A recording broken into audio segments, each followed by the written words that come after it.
Very loud. So if you have anything like that, if you can make sure it's not going to go off while she's talking, super appreciate it. We have the books available at the counter, and after the talk, Rebecca's going to be signing in the middle of the store where the brown paper looks with all her books. The tickets that we have to get her from up here to over there without too much congratulations and hugging and trucking and so on. The fantastic trick is you can buy all the books in between. It's good highway system. If you have any trash to get rid of, there's a trash can at the Tiger table up there, and you can also just find it clean behind the counter, and I have one up there as well. That's all the boring stuff. My name's Rosie. I'm the events coordinator here at Readers. I was looking back in my notes, and Rebecca has been doing events here since 2018. Wow. Bravo. Like a lot longer ago. I know. Right? You're so young. I know. Still there. 10 years later. Wow. 10 years of events later. So I think one of the very cool things about Rebecca's books is that there are a lot of women in history that we just don't really know about. We don't know their stories. We don't know all these interesting things about them and about their families. And between the Champagne novels and the Gold Digger novels, there's a trench of people that I had never heard of. So getting to learn about Silver Dollar and getting to learn about Baby Doe has just been this fascinating journey of people I had no idea existed. And I think one of the great things about Rebecca's books is that it balances the story aspect with some history aspect. So she has these great photos to show you, lovely talk to show you, and I'll let you take it over. Thank you. Thank you, Rosie. So, thank you so much for coming. It's great to see you, and we are going to jump right into it. So, this book, Silver Echoes, which we're talking about today, is the second in the Gold Digger series. And Gold Digger is about Baby Doe Tabor, and these are real names. These are Silver Dollar is her name, and Baby Doe Tabor, they were real names. And why were they so weird? Just like Apple today, or any rich people's names are very odd. And they were some of the richest people in the country. And just to tell you a quick history of Baby Doe and why she was important. She was like a 24-year-old girl who came west for a gold mine, and her husband abandoned her, and she was pregnant and working this gold mine alone. And who should she meet but a man twice her age, who happened to have 100 silver mines. Jeez, but he was a U.S. senator, and he divorced his wife, and in 1878, that wasn't looked upon kindly, but we didn't have the internet then, and we didn't have, newspapers to really talk about that. So when they got married at the White House in Washington, D.C., with the president in attendance, nobody knew all that garbage. So she was a beautiful woman. This is her actual portrait. And she was an amazing woman because she had been really in the mining industry already with her own mine. And they became the richest couple in America, but they were also the most scandalous once this started being known what he had done, and they lived. And so everyone shunned them, which is really sad. And they had these two beautiful daughters. Silver Dollar Tabor was this girl, and I have a picture of her, an actual picture. Silver Dollar Tabor, they named her, really? And Lily, they named her their other daughter, Lily. So they have an amazing history, which we're going to go over. But once I wrote this book, which is an amazing story, it's a rags to riches to rags again, because in 1893, silver crashed, and the government turned it into a non-monetized entity. So silver was no longer money. And so they lost everything in one fell swoop, which was extremely traumatic for everybody. The husband, Horace Tabor, died. died, and the older daughter left them and left the mother and Silver Dollar alone in their only mine that remained, which was called the Matchless Mine. And that really traumatized her. And that is where this character was born, because she is a super traumatized child who makes up for things. So what is she doing when the book opens? She is trying to win back the Tabor heritage, which was actually, they owned several theaters, grand, magnificent theaters, and they brought in Broadway actors and singers and dancers and theatrical performances and everything in these theaters, and they were used to partying and being friends with all of those people. But then it was all gone, and she's living in a tiny little cabin. I think I have pictures later. But where do we find Silver when the book opens? Is she is doing a bizarre stunt called the Slide for Life.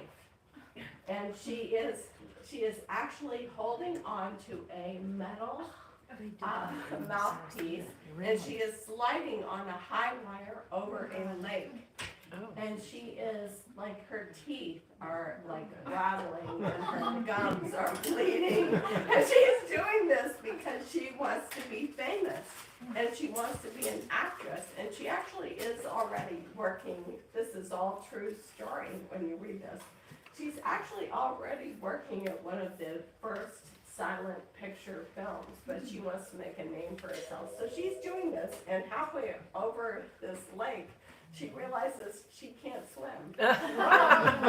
And she gets caught, and her body's swaying back and forth, and her teeth are like, gripping the thing, and she falls into the lake. And there she encounters, because she's drowning, she's afraid for her life, she encounters an old secret friend that she invented when she was isolated in this little mining cabin with her mother. After being a rich, beautiful girl living in Denver, she was taken to this little mining cabin, and she invented this secret friend called Echo. And thus the name Silver Echoes, because from that moment on, when she did this stunt and fell and almost drowned, she had her other personality that came forward. This is true story. So it's called DID today, but they didn't even know what that was in 1915 when this happened. They had no idea. Freud and Jung were just discovering this, and it's in the book, little clippets of what they were discovering about these dissociative personalities. So that is how the book starts. So this is Silver Dollar. When she was born with mink around her. She was featured on Harper's Bazaar magazine. You know, she was very rich. She had only silver rattles and all that stuff. And that's how she was born. But then when she's 5, she is living in this little cabin. This is Silver Dollar. Wow. And that's the real Silver Dollar when she got into burlesque and vaudeville. Isn't that gorgeous? Yeah.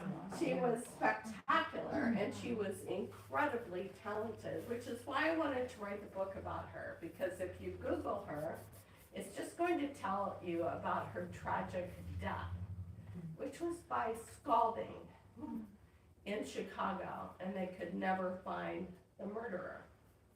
And that's what the book is all about. You'll see on the front cover it says, what really happened to Rosemary Echo Silver Dollar Tabor? That's her real name. And so the whole book is a mystery and a thriller about what happened to this girl.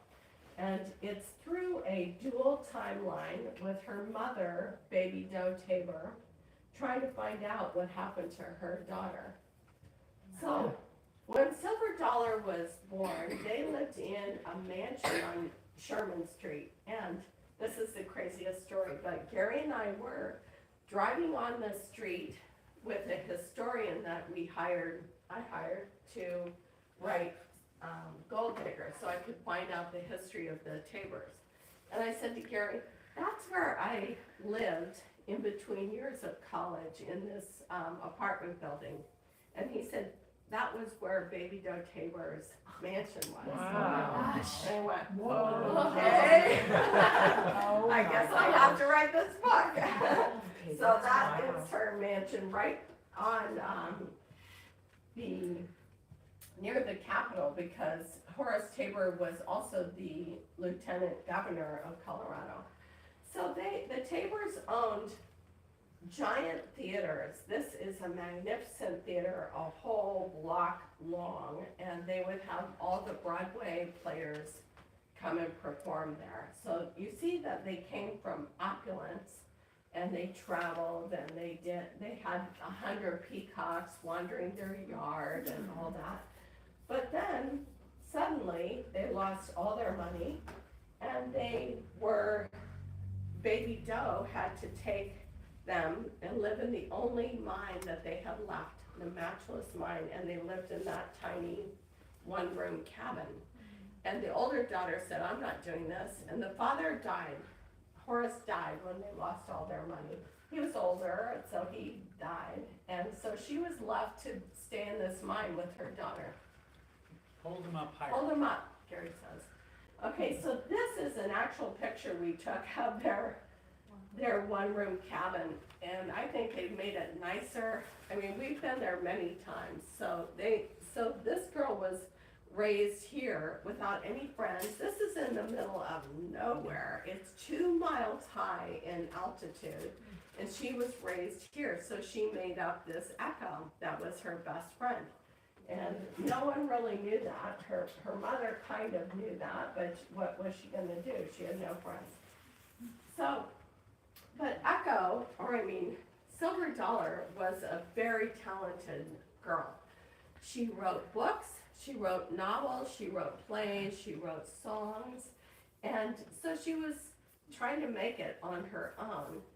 And she kind of shoved Echo away until that incident where she fell and she almost drowned. So she was a very beautiful girl. But when that incident happened where she almost drowned, she was taken in by their family lawyer, and I won't tell you the details, but it was a brutal attack, let's say. And she had to leave because that lawyer was the only person keeping their mind going. And so she had to leave her mother, who she for 20 years lived with and loved fiercely. And this is an actual picture of Baby Doe Tabor in her mind, coming out as an older woman. And so she had to leave her mother. This is a picture of Baby Doe when she was young. She had to leave, and she went to Chicago, and she became a performer in the vaudeville. So she was a performer in the Orpheum circuit. And how do I know all this is because she and her mother would exchange letters back and forth, and I have all of their letters. So she would develop different acts in vaudeville. These are just a couple of pictures. And so what you see in the book is a picture of what vaudeville was like and what burlesque was like. And there was a thin line between burlesque and vaudeville. And if they weren't getting the laughs or whatever they wanted, then they would start stripping it away. And so you'll see what her life was there. So, Silver Dollar was by then having to wrestle with Echo, who was her alter ego. And that was very difficult. And so she called on an old friend named Carl Erickson. This is a real person, and he was working at the Selleck Polyscope Company. So this is the largest studio in America, movie studio in America. And we didn't have Hollywood then. Hollywood was after that. After World War I came Hollywood. And so they had this gigantic studio that they were producing movies. And they actually had wild animal zoo there as well, because they were doing all these they would do serial movies.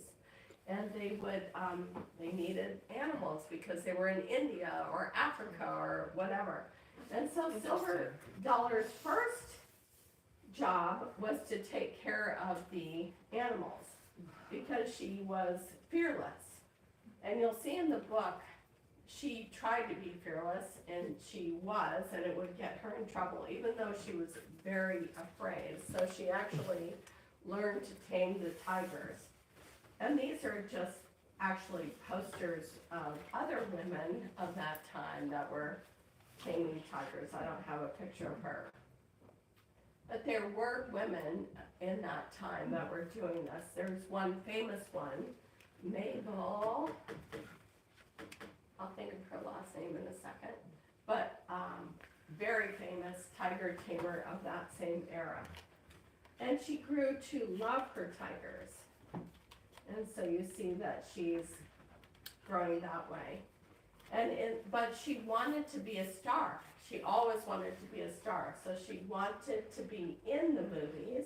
And her boyfriend, Carl Erickson, helped her be in the movies. And they started doing films with this Polly Selig. And this, if you Google it, Polly Selig did hundreds of movies, and it's a very big studio, so she was really part of the big time.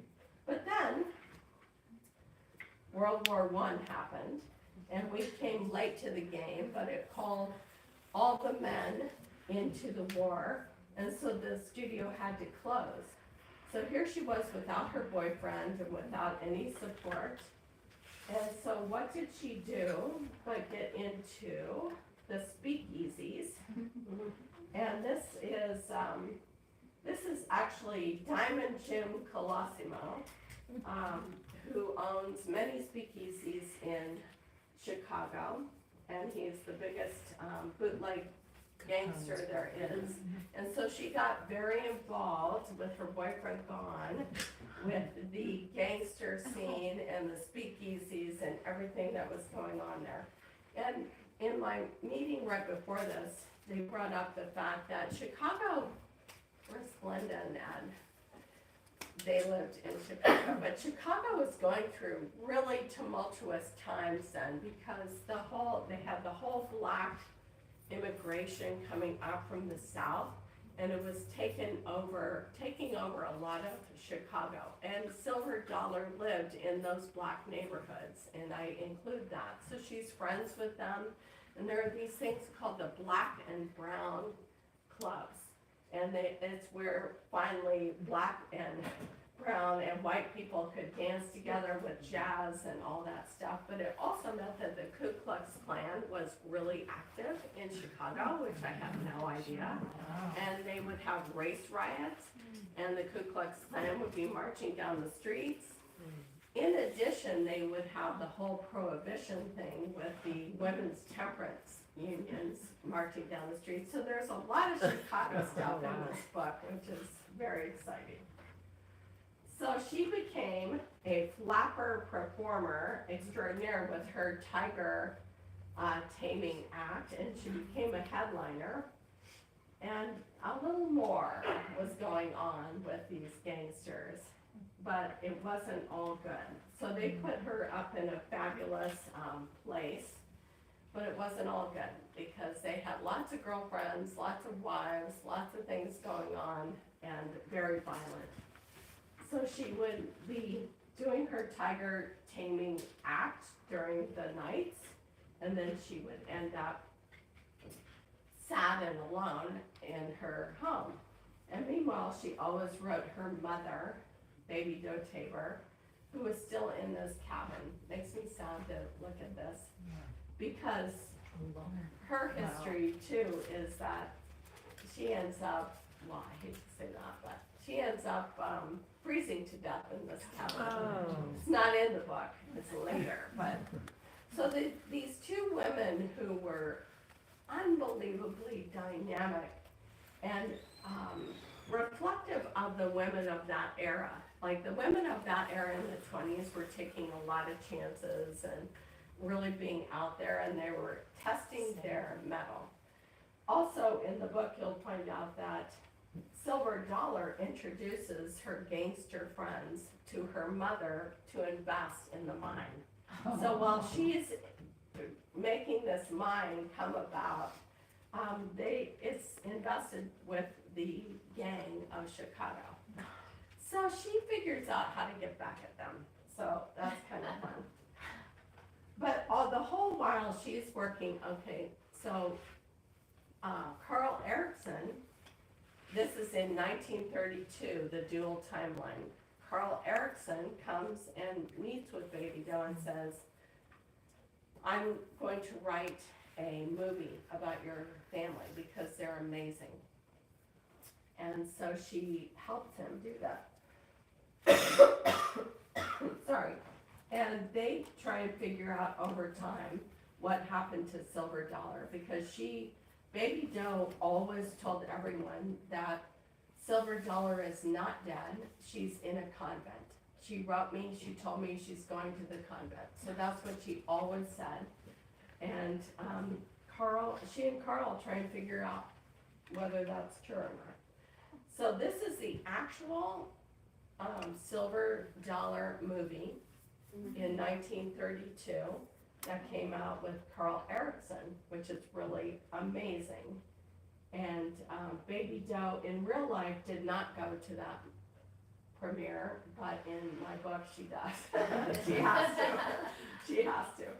But this is the posters from that movie. Oh, wow. Edward G. Robinson and B.B. Daniels. So it's very cool, and these are scenes from that movie.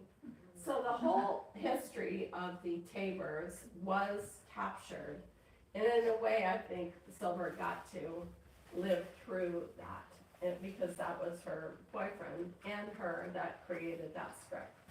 And so now we're back at the end. Was she able to regain fame for the Tabors? Well, actually, there's been an opera about the Tabors. There have been movies. They've been on Life magazine. They're still, they've been on the sides, a giant side of buildings in Colorado. So I would say she got her wish. And that's it.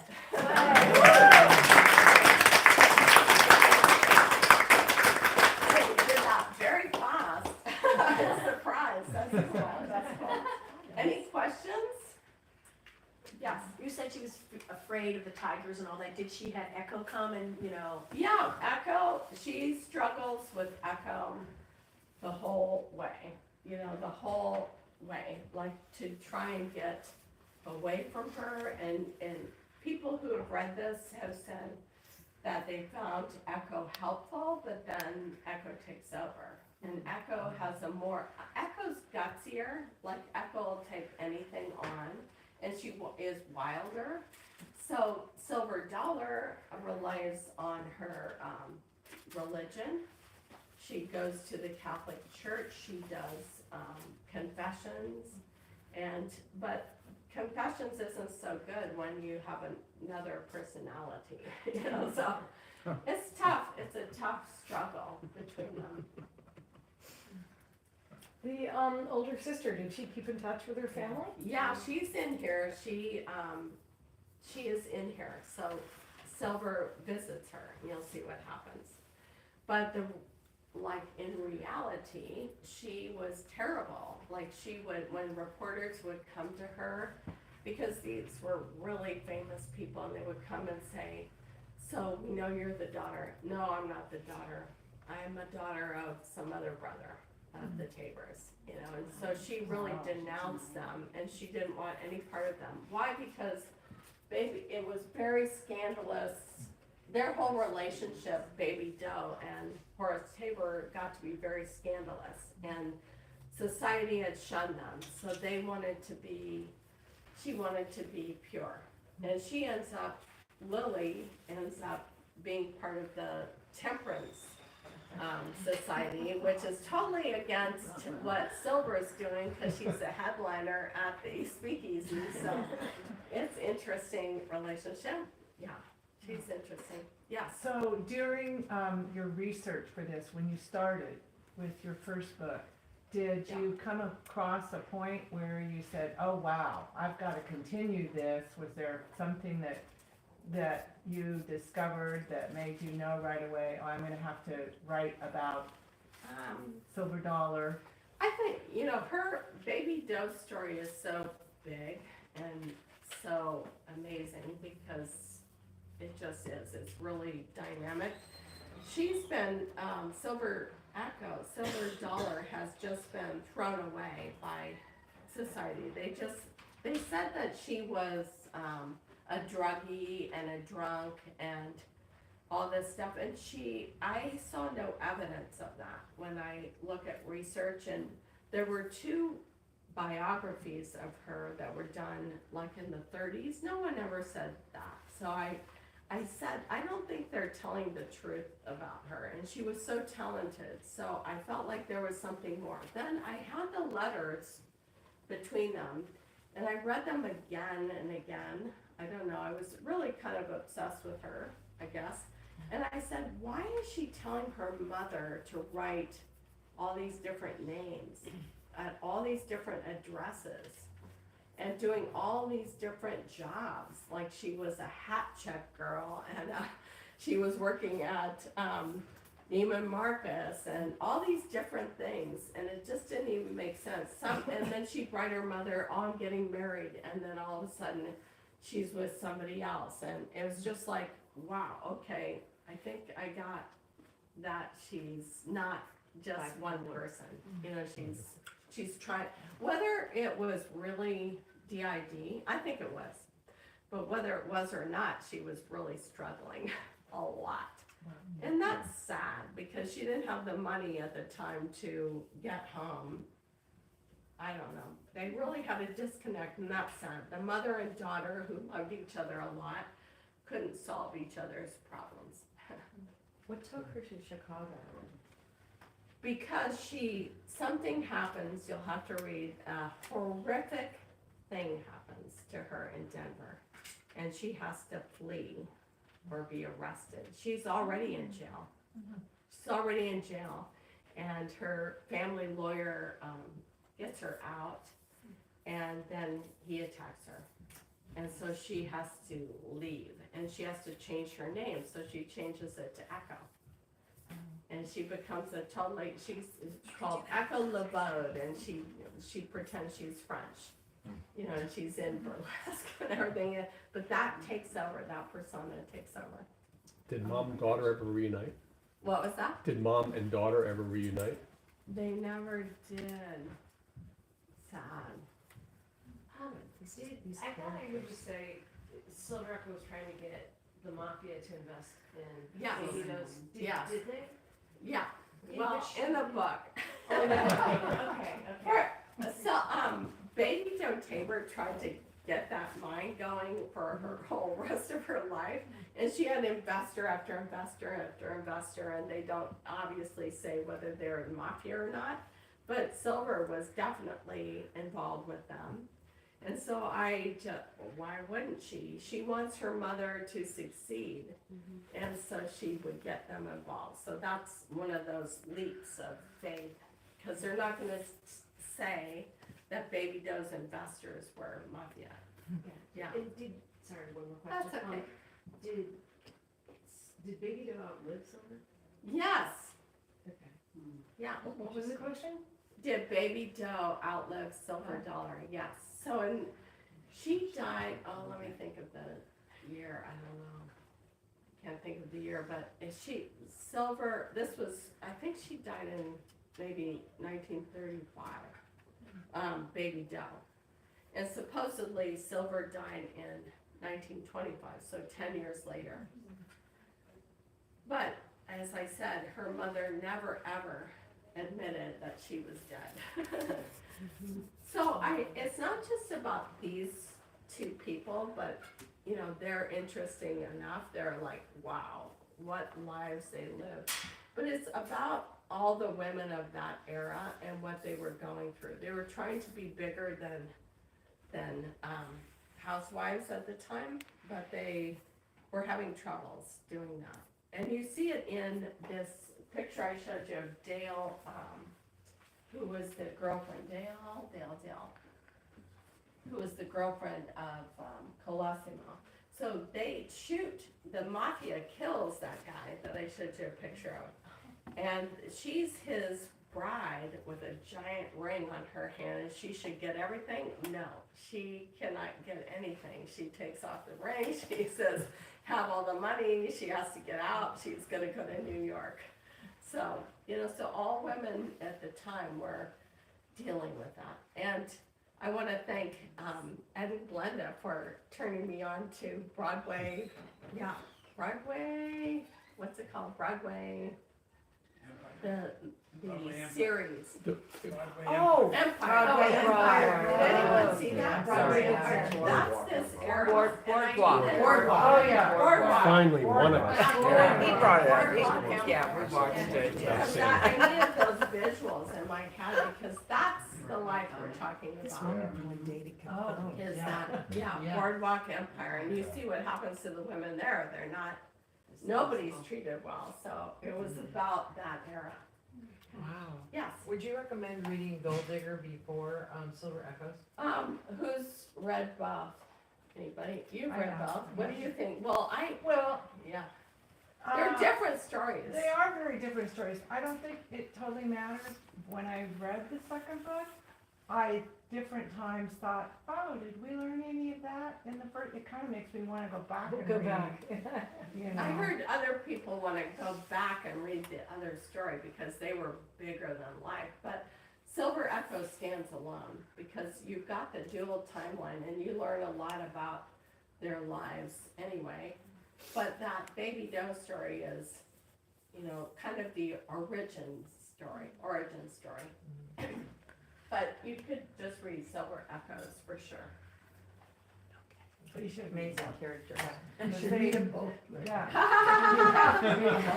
Yeah. Well, they're really different. Like, Gold Digger is definitely rated G. And this is definitely R. Yes. There's bad stuff that happens here, so if you like a sweet story, maybe not. It's a tough story, but it's really thrilling. Like, I love this review.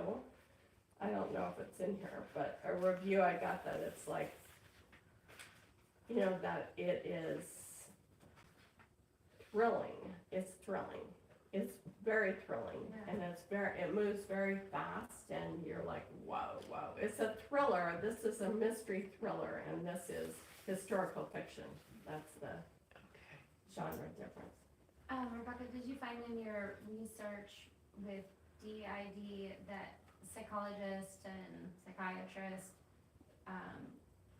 believed in DID, or was there a major debate of whether it is a real thing or not? I did not find that. So it used to be called, in the beginning, it was called split personality or multiple personalities, and now they call it DID. Right. But really, you look, and I have quotes from Freud and Jung in there, and they were identifying it very clearly. And it sounds so much like Silver Dollar. I was shocked, you know, so they were starting to identify it. But we all heard about it more as split personality, but they don't use that. Yeah. But think about this idea of dissociative. So let's say you have a trauma in your life, an everyday trauma, you disassociate from that. Mm-hmm. I mean, I do. It's like, okay, I'm gonna go work out. I'm gonna go work out. I'm gonna go whatever. I'm gonna walk the dog. I'm gonna scruff up the dog. And this is just a leap beyond that, where they're going to have a personality take care. And in a way, you call on your own other personality We all have a lot of, Protection. yeah, you call out your protection and you know a lot about this. She writes about trauma, lots about this. What do you say, Lori? Well, you know, you survive. You do what you need to do to survive. And some do it in a little more healthy way than others, but, you know, we somehow, if we're still standing here, we figured out how to survive. And we became resilient Yeah. to that. But some And- people like will really Oh, do you know, whatever to. you know, I can remember my granddaughter had a very difficult childhood, and she had like, she swears that it wasn't 150, but I was there. It was a lot of imaginary friends and family and all of that. And now she's grown up to be a very well-adjusted rocket engineer. You know, I mean, but what she needed at that time was she needed to feel like she Was had in control. family and she had friends. and- Yeah, Yeah. she needed to go there, and she was able to work through that, and, you know, some people aren't, and, you know, I think that's why it's so important that people can have some kind of mentor or some role model somewhere, somehow, and, that just, you know, holds their hand a little bit. Yeah, and in this case, it was, for Silver Dollar, it was her boyfriend, Carl Erickson, but he couldn't hold on to her. Right. So he left, he ended up going to Hollywood, working for Warner Brothers and making that film. And she just declined, so.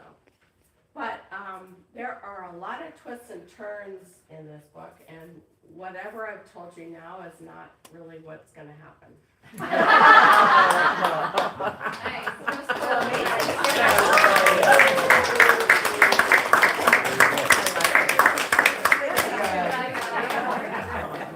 Okay, so we have, thank you. Thank you. Let's see, so, let's see, Rosie wants us to, did anyone have to sign it for me? Good, yay!